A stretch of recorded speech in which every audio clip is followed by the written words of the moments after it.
네, 사랑하는 성도님들, 말씀 플러스 이번 주 시간을 가지려 합니다. 지난 2주 동안 저희가 용서를 준비합시다 라는 말씀을 나눴잖아요. 참 쉽지 않은 말씀이었을 텐데 우리 성도님들이 그 하나님의 말씀 앞에 순복하면서 작은 싸움이라도, 작은 말씀이라도, 또 작은 미움이라도 순종하며 나아가려 하는 그 모습들을 제가 많이 듣게 됩니다. 참 귀하다, 귀하시고 또 축복합니다. 제가 큰 기쁨과 감사를 느낍니다. 여러분이 자랑스럽습니다. 저는 오늘 그 말씀 플러스에서 그 2주 전에 그 잠깐 설명드리면서 용서에 대한 오해 부분을 설명하면서 이 C.S. 루이스가 말하는 용서에 대해서 잠깐 설명드린 적이 있습니다. 시간이 부족해서 다 설명을 못 드렸죠. 근데 그렇게 간단하게만 설명드리니까 이게 클리어하지 않으셨을 것입니다. 그래서 오늘은 이 부분을 좀 더 설명을 드리고, 아마 또 준비하다 보니까 오늘 한 번에 다 되지 않을 것 같아서 천천히 조금씩 집중적으로 묵상하는 게 좋겠다 싶어서 이번 주와 다음 주 그렇게 말씀 플러스를 하려 합니다. 이 영상을 이렇게 들으시면서 그 순전한 기독교, Mere Christianity, 순전한 기독교의 챕터 3의 7장 그 용서 부분이 있거든요. 그걸 이렇게 천천히 읽으시면 아마 좀 더 풍성한 이해가 되지 않을까 이런 생각을 합니다. 제가 좀 설명드릴 수 있는 만큼 좀 설명을 드리겠습니다. C.S. 루이스는 용서에 대한 주제를 그 예수님의 지상 대계명, 내 이웃을 내 자신같이 사랑하라, 내 몸과 같이 사랑하라 하는 그 계명 안에 포함된 규범으로 풀어갑니다.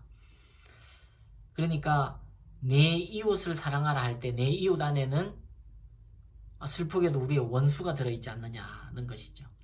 그러니까 우리는 결국 원수를 용서해야 그 이웃 사랑의 지상 대계명을 만날 수 있다라는 것이죠. 그래서 용서에 대해서 이제 C.S. 루이스는 이렇게 설명을 해 나가는데, 서론적으로 C.S. 루이스는 용서는 참 하기 힘든 명제이고, 좀 더 솔직히 말하자면 하기 힘든 것이 아니라 하기 싫은 그런 명제이다, 이걸 동의를 하세요. 하지만 그러나 용서는 하나님의 명령이다. 그러니 어떻게 해서든 순종할 길을 우리가 찾아야 하겠다 하고 이제 이렇게 쓰는데, 제가 좀 읽어드리겠습니다. 저는 이 책에서 제가 할 수 있는 일을 말하고 있는 것이 아닙니다. 사실 제가 할 수 있는 일은 너무나 적습니다. 이제 이 용서 외에도요. 제가 이 책에서 말하려 하는 것은 기독교가 어떤 것인가인 것입니다. 저는 지어낸 얘기를 말하고 있는 것이 아닙니다. 기독교 한복판에는 우리가 우리에게 죄 지은 자를 사하여 준 것 같이 우리 죄를 사하여 주옵시고 라고 기도하라고 가르칩니다. 이 말씀은 다른 방법으로 용서받을 수 있다고 생각할 여지를 조금도 주지 않습니다. 용서하지 않으면 용서받지 못한다는 것, 아주 명백한 사실입니다. 다른 길은 없습니다. 이게 하나님 말씀이라는 거죠. 그러니 용서가 아주 어려운 일이지만 그나마 용서를 좀 더 수월하게 만들 수 있는 방법부터 생각해 봐야겠다, 이렇게 이야기를 시작합니다. 그리고 C.S. 루이스는 2가지를 제안해요. 그러니까 용서에 대해 좀 더 쉽게 접근할 수 있는 방법, 큰 2가지를 설명하는데, 첫 번째는 좀 더 쉬운 대상을 찾아서 시작하자는 것이에요. 아마 C.S. 루이스가 이 글을 쓸 때는 세계 1차 대전이 끝나고 얼마 안 돼서인가 봐요. 그래서 유대인들과 폴란드인들이 그 독일의 그 비밀 경찰 조직 게슈타포를 용서하는 것은, 그것부터 시작하는 것은 너무 힘든 일 아니겠냐. 그러니까 가까운 남편, 아내, 그리고 우리 자녀, 친지, 이렇게 시작하자는 거예요.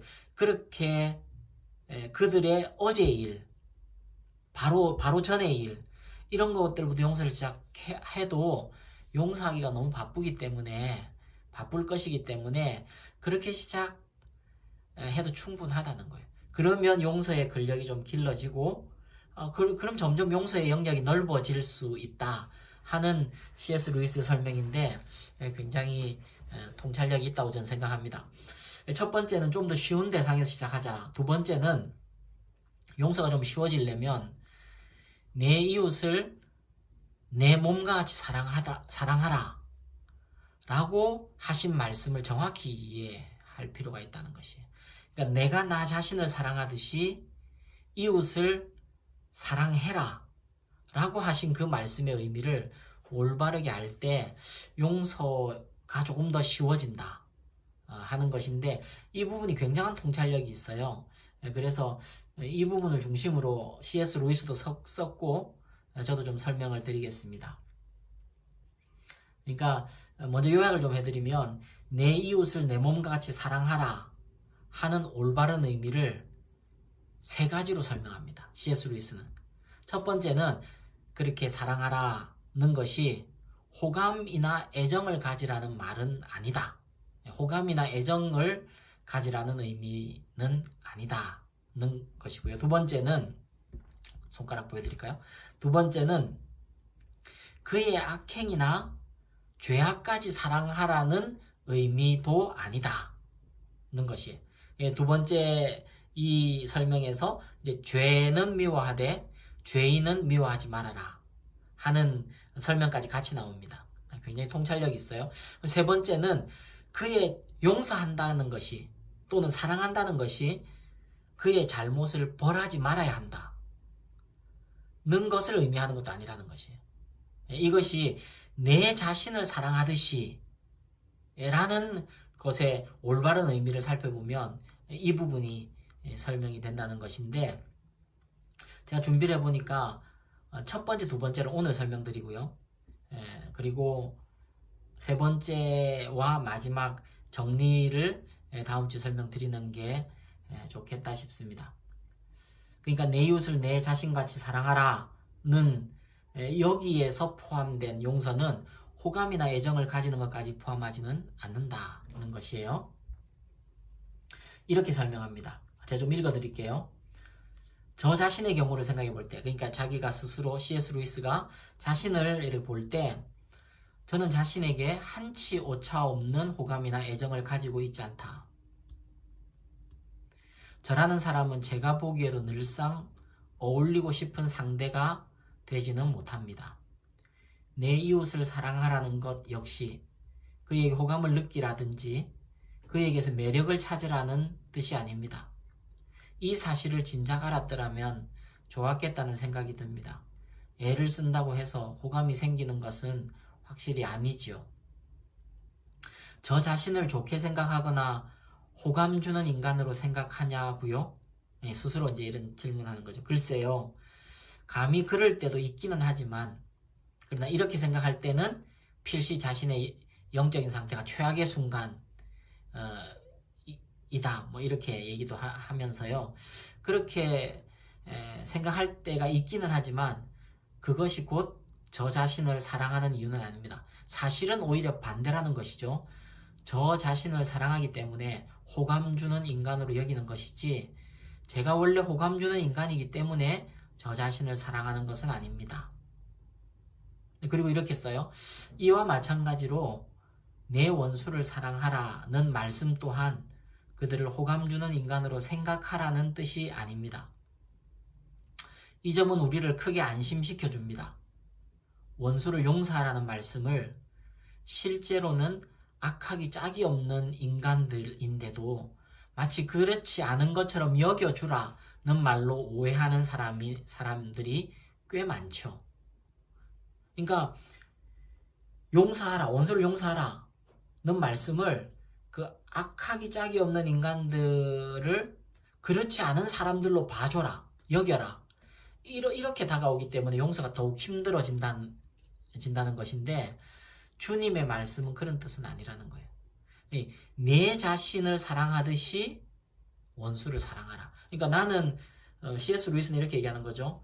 나는 내 스스로에게 호감을 느낄 때보다 싫을 때가 더 있다. 그러나 나는 내 자신을 사랑한다. 그러니까 그 방식이 뭐냐? 그러니까 호감을 느끼는 것부터 시작하는 것은 아니라는 거예요. 이해가 되셨죠? 그러면서 두 번째로 넘어갑니다. 용서는 그의 악행이나 죄악까지 용서하라는 의미도 아니다. 다시요. 용서는 그의 악행이나 죄악까지 용서하라는 의미도 아니다는 것이에요. 즉 우리는 마땅히 원수들이 저지른 그 어떤 악행이나 죄악을 혐오하고 미워할 수 있다는 거예요. 그게 하나님의 우리 양심에 심어준 공의와도 잇대어 있는 것이죠. 그러나 미워할 수 있고 또 어쩌면 마땅히 미워해야 되죠. 그걸 어떻게 사랑합니까? 그 악행을 어떻게 사랑합니까? 그 악행을 사랑해서 우리도 행합니까? 그렇게 할 수 없는 것이죠. 마땅히 미워해야 하고 또 미움이 찾아오는 것은 당연한 것이에요. 그러나 죄는 미워하되 죄인은 미워하지 말라는 기독교 스승들의 말씀이 여기에 적용되어야 한다는 것이죠. 이렇게 쓰고 있습니다. 이것도 좀 읽어드릴게요. 그들이 늘 말해왔듯이 죄는 미워하되 죄인은 미워하지 말라는 것입니다. 한동안 저는 이런 구분이 너무 지나쳐서 우습기까지 하다고 생각했습니다. 그러니까 어떻게 죄는 미워하면서 그 죄를 지은 그 사람은 안 미워할 수 있냐? 이게 너무 지나치고 좀 우스꽝스럽기까지 하다 이렇게 생각했다는 거예요. 그러나 몇 년 후 제가 평생 그렇게 대해온 사람이 하나 있다는 사실을 깨닫게 되었습니다.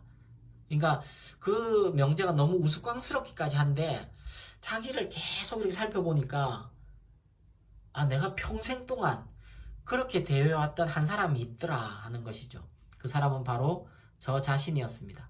저는 자신의 비겁함이나 자만심이나 탐욕은 그렇게 싫어하면서도 계속 자신을 사랑해왔습니다. 그것은 조금도 어려운 일이 아니었습니다. 그리고 사실 제가 그런 것들을 미워한 이유는 바로 저 자신을 사랑했기 때문이었습니다. 저 자신을 사랑했기 때문에 자신이 저지른 그런 짓을 저지르는 그 종류의 인간밖에 안 된다는 것을 그토록 싫어하고 또 아파하고 안타까워했다는 것이죠. 그리고 이제 이런 말씀을 하세요. 제가 2주 전에 설교에서 인용했던 그 짧은 단락인데요. 그래 결과적으로 기독교는 잔인한 행동이나 배신 행위에 대한 미움을 티끌만큼이라도 줄이라고 말하는 것이 아닙니다. 우리는 마땅히 그런 일을 미워해야 하며 그런 일에 대해 나쁘다고 했던 말을 단 한마디도 철회할 필요가 없습니다. 그러나 기독교는 그런 일을 미워할 때 자기 자신에게서 똑같은 것을 발견했을 때와 똑같은 방식으로 미워하라고 가르칩니다. 다시요. 그러나 기독교는 그런 일을 미워할 때, 원수의 그런 일을 미워할 때 자기 자신에게서 똑같은 것을 발견했을 때와 똑같은 방식으로 미워하라. 즉, 그 사람이 왜 그런 짓을 저질러야 했을까를 안타까워하면서 할 수만 있다면 언제 어디에서든지 또 어떤 식으로든지 그의 그 잘못이 치유되어 그의 인간다움이 회복되기를 바라는 마음으로 미워하라는 것이에요. 여러분 이 부분을 좀 더 이렇게 반복해서 또 책이 있으신 분은 읽어가면서 또 없으면 이렇게 제 얘기를 좀 또 이렇게 반복해서 생각해 보면서 해보면 좋겠어요. 저는 이 부분이 정말 중요하다고 생각합니다.